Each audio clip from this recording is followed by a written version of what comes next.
Apreciados hermanos, contextualizo y explico la palabra del domingo tercero del tiempo de Pascua.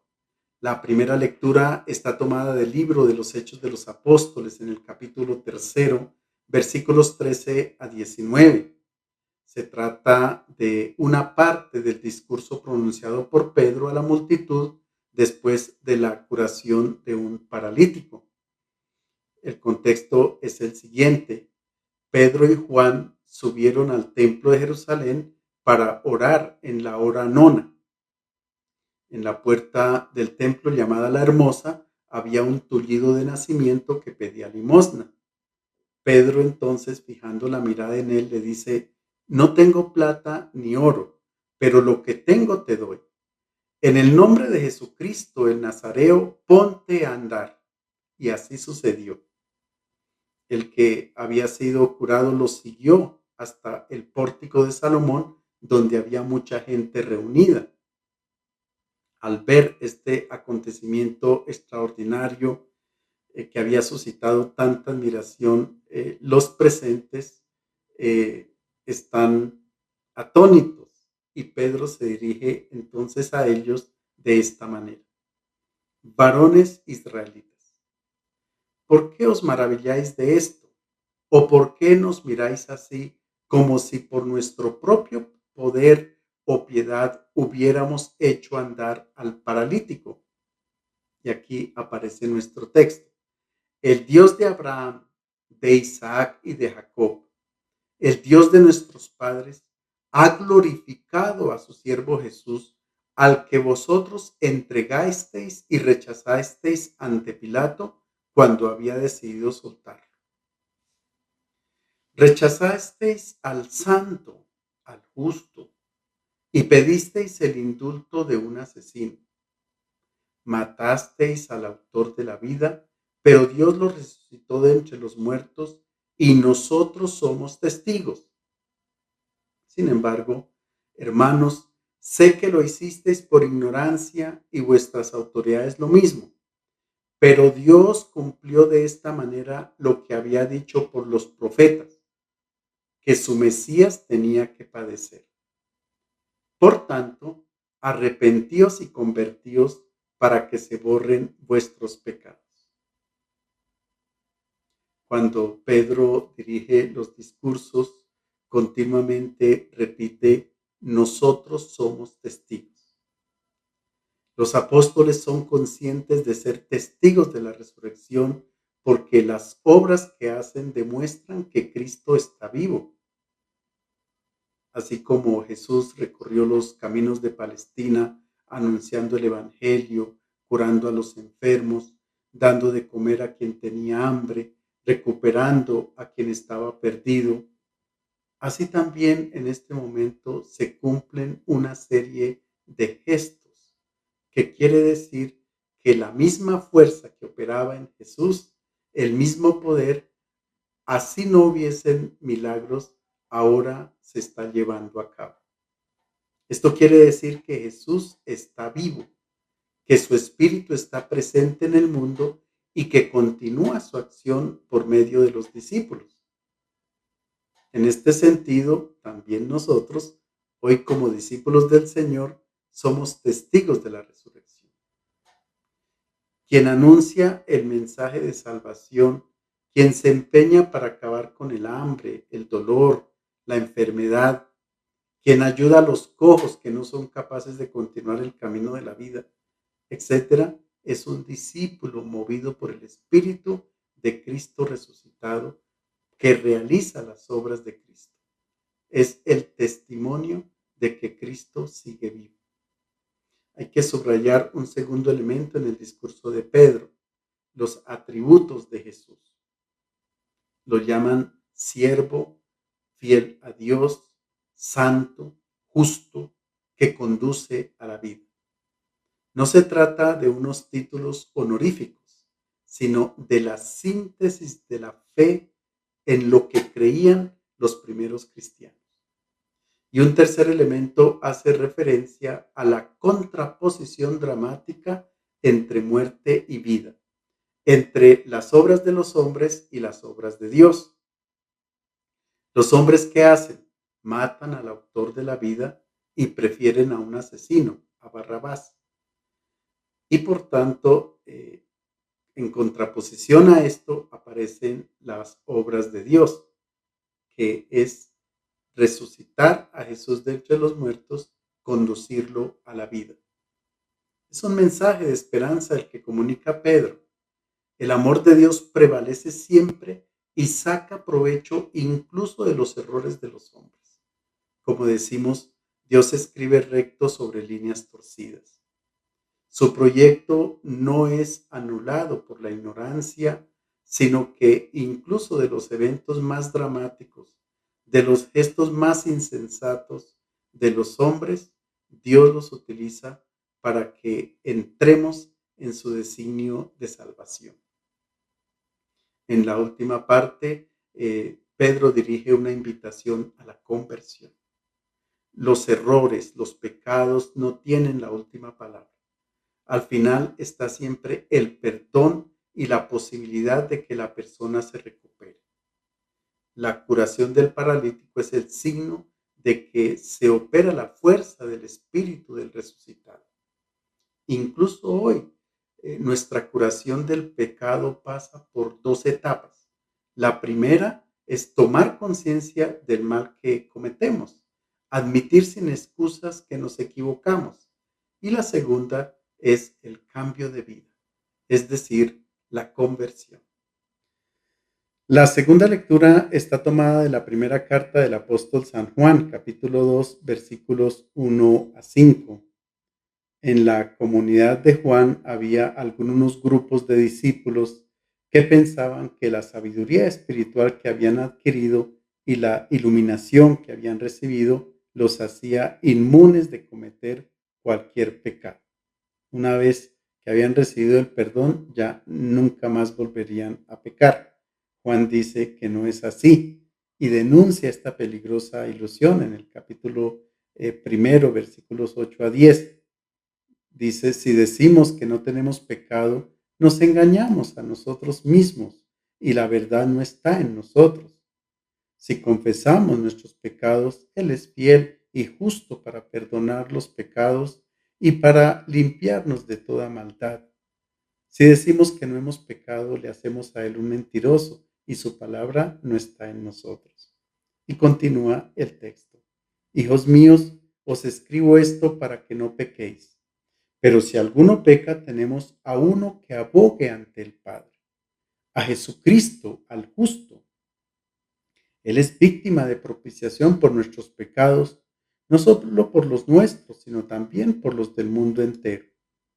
En esto sabemos que lo conocemos, en que guardamos sus mandamientos.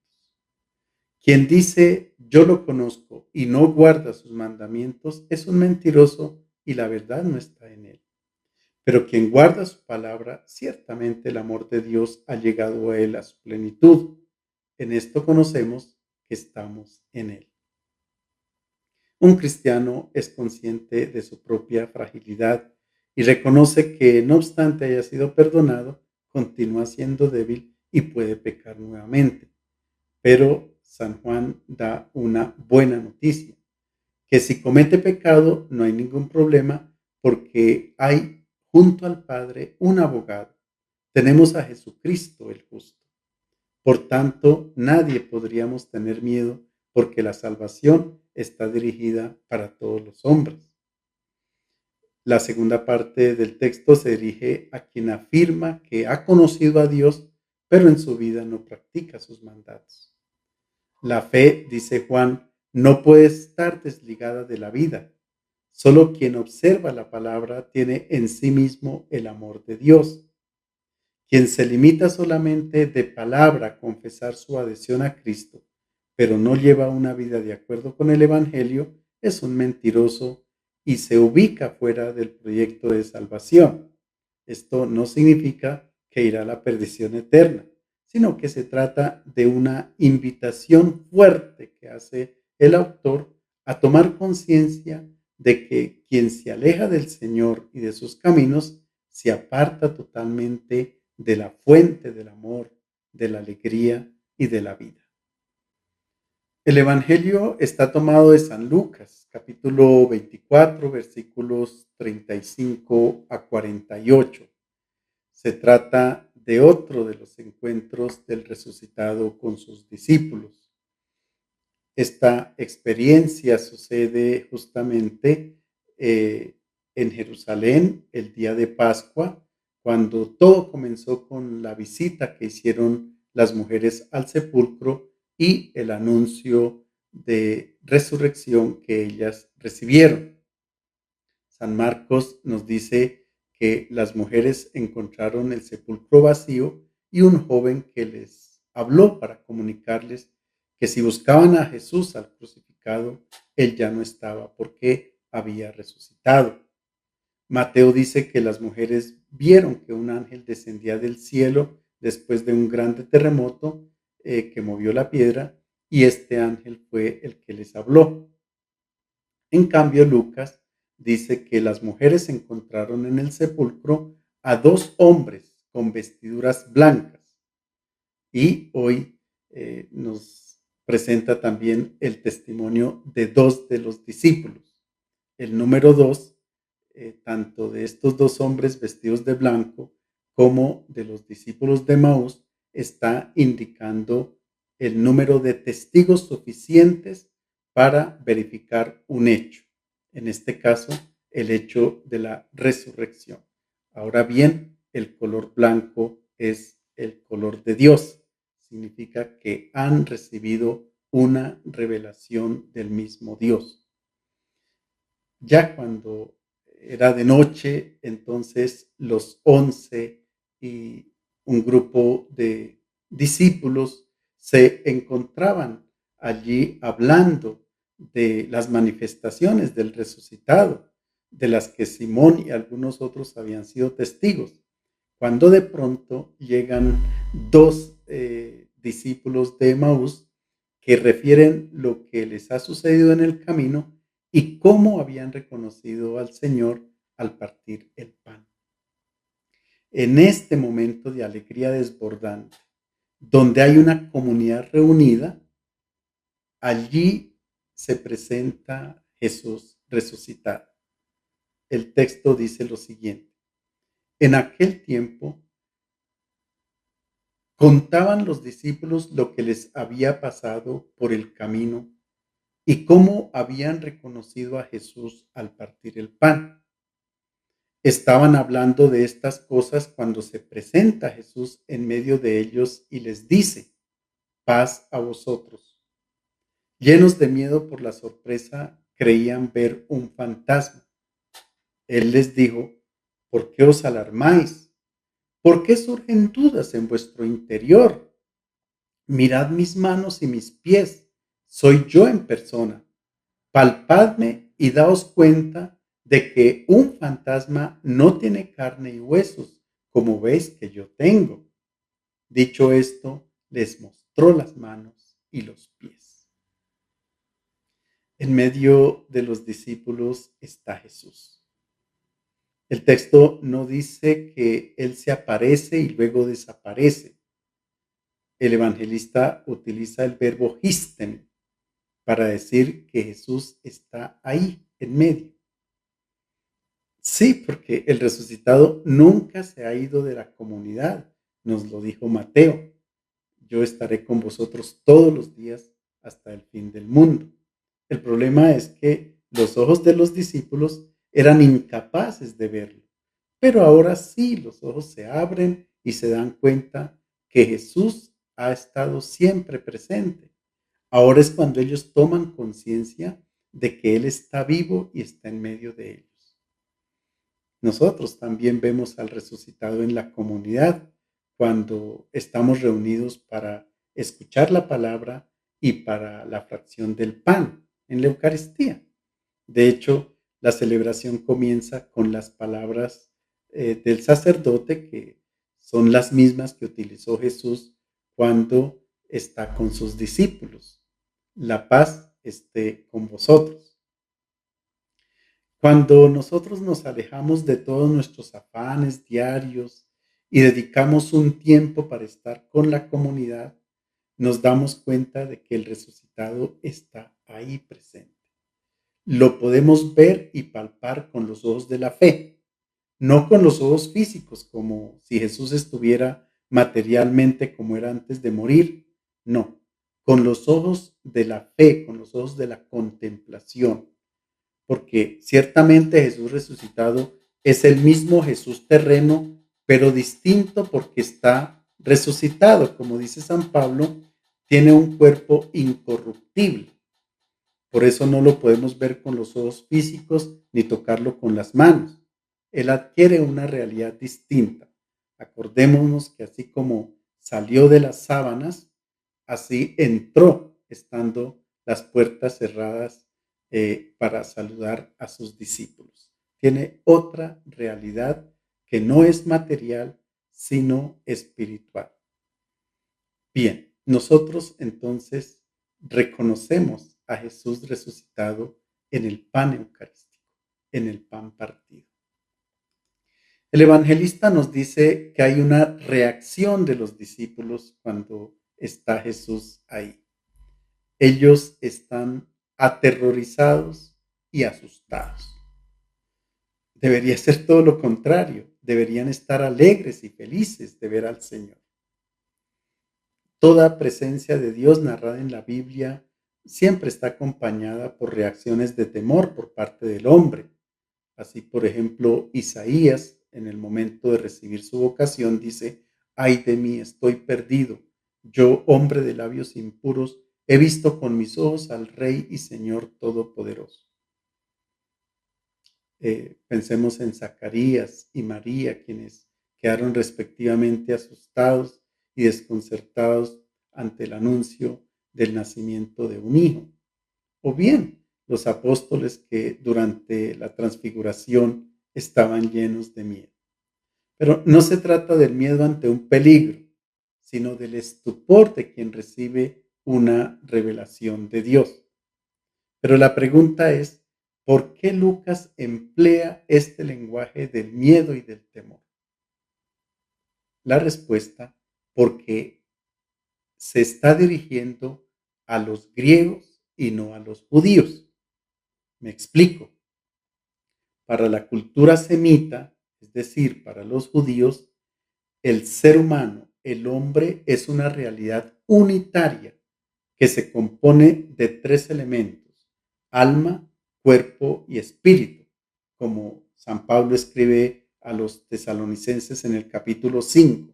Dice: «Y el mismo Dios de paz os santifique por completo, y todo vuestro ser, espíritu, alma y cuerpo sea custodiado irreprensible hasta la venida de nuestro Señor Jesucristo».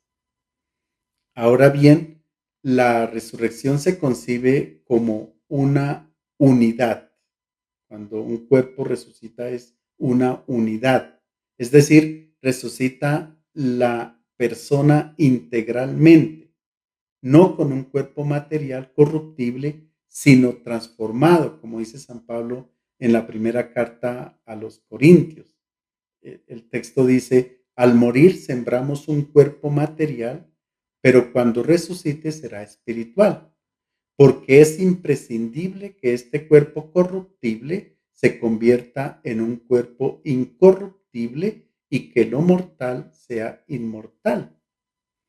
Es un cuerpo espiritual que pasa a través de las puertas como lo hace Jesús. Esto en la cultura semita, judía, se resucita integralmente. Por el contrario, en la cultura griega, a quienes se está dirigiendo Lucas, se concibe al hombre como una dualidad de alma y cuerpo. Así enseñaban Sócrates y Platón. El ser humano se considera como cuerpo y alma, y además el cuerpo se consideraba como la cárcel del alma. Entonces el alma tenía que liberarse de esta prisión, y esto sucede en el momento de la muerte.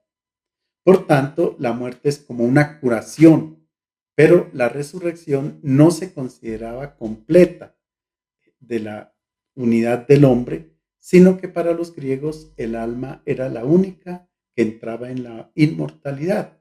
Por tanto, no se podía comprender una resurrección completa de la persona, sino que el alma se manifestaba como una sombra de la persona, como algo opaco, borroso, o mejor, como un fantasma. Así habla, por ejemplo, Homero cuando escribe la bellísima obra de la Odisea. Se dice que Ulises encuentra el alma de Aquiles, pero no es Aquiles, sino la sombra de Aquiles. Los griegos no pensaban que un resucitado fuera una persona real, sino como el espíritu de esa persona. En otras palabras, no podían pensar que la persona pasaba a través de la muerte y permanecía la misma persona. Para quitar esta equivocación es que Lucas primero dice que los discípulos se asustan porque piensan ver un fantasma y por tanto Jesús les reprocha este modo de comportamiento y los invita a ver su cuerpo de otro modo, no material, sino en forma corpórea. También nosotros podemos correr el peligro de confundir a los difuntos, a los resucitados, con los fantasmas. Pensamos que de toda nuestra vida entregada en el servicio pueda quedar apenas un vago recuerdo. Es más, ¿cómo imaginamos nosotros a nuestros difuntos? ¿Como almas, como sombras o como personas con su plena identidad humana con las que yo puedo hablar, como las he conocido en vida, con las que yo puedo tener una continua relación, hacerles llegar mi amor y mi afecto porque son reales? También puedo hacerles llegar incluso el perdón por algo que yo he sufrido de ellos o también pedirles perdón por las cosas que yo les haya hecho. Es decir, puedo dialogar con ellos, porque a la presencia de Dios llegamos con toda nuestra persona que es transfigurada. Cuando invocamos a los santos, como nos lo imaginamos, como almas, como sombras, como fantasmas o como personas con las cuales hablamos y que se encuentran en la plenitud de su realidad humana. Ahí está la insistencia del evangelista Lucas sobre la corporeidad del resucitado, que no es un fantasma, sino que es el mismo Jesús. El cuerpo para un semita, para un judío, es toda la persona. Es decir, lo corruptible no entra en el mundo de Dios, sino que toda la persona viene transfigurada. Para subrayar esta realidad es que el resucitado muestra las manos y los pies. Es bellísima esta imagen. El resucitado dice, miren mi persona. El resucitado tiene que ser reconocido por sus manos y por sus pies. Por lo general nosotros reconocemos a las personas por su rostro. En cambio aquí Él quiere ser reconocido por sus manos taladradas y por sus pies taladrados, porque han sido clavados en la cruz y representan el dono total, la entrega total de la vida. De hecho, que Mateo dice que cuando las mujeres fueron al sepulcro y salieron corriendo del miedo, Jesús les salió al encuentro y les dice, salve.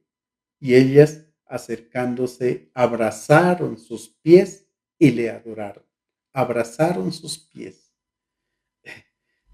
Las manos son las manos de Dios que han tenido misericordia con la humanidad y muestran todas las acciones de amor de parte de Dios para con cada uno de nosotros. Y los pies son los pies de Dios que caminaron mucho para que reconozcamos su infinito amor, para que para los enamorados no hay distancias largas. Jesús caminó nuestros caminos para que nosotros contempláramos en su rostro el rostro amoroso y misericordioso de Dios.